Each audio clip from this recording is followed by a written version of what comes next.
ne souffre pas comme cette femme. Mais quand on te parle de la femme et de la perte du sang, comprenons que c'est toi. Certainement, tu as un problème et tu n'as pas encore eu la solution. Et quand on prêche ici, tu es en train de dire Amen. Parce que Jésus n'a pas changé. Alléluia. Il est le même hier, aujourd'hui et éternellement. Alors ce soir, nous avons un thème au tableau. Amen. Nous bénissons l'Éternel pour l'homme de Dieu, l'apôtre Fulgence. Avant dans la vie comblée, ce n'était pas comme ça. Mais nous comprenons que Dieu n'est pas monotone.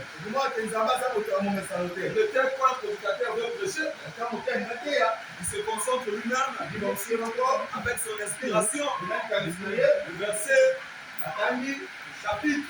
Il passe et puis il prêche. Mais il y a eu déjà un bon moment où Dieu nous donne des versets bibliques par son serviteur.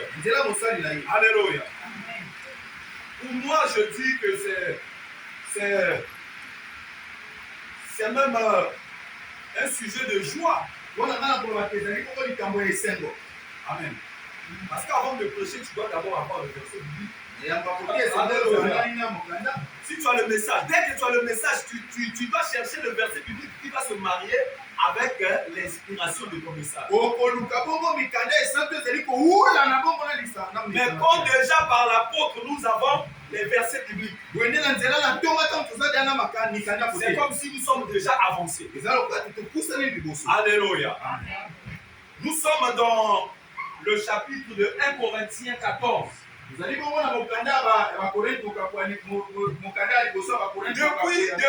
Corinthiens 12, on nous parle des dons de l'esprit. Les dons spirituels. Amen. Alors, je viens pour te dire que la vie chrétienne, c'est une vie spirituelle. Amen. La vie chrétienne, c'est une vie spirituelle. Voilà pourquoi on ne doit pas s'appuyer sur le charnel. La vie spirituelle, c'est quoi? La vie spirituelle, c'est une vie qui est commandée, qui est dirigée en esprit.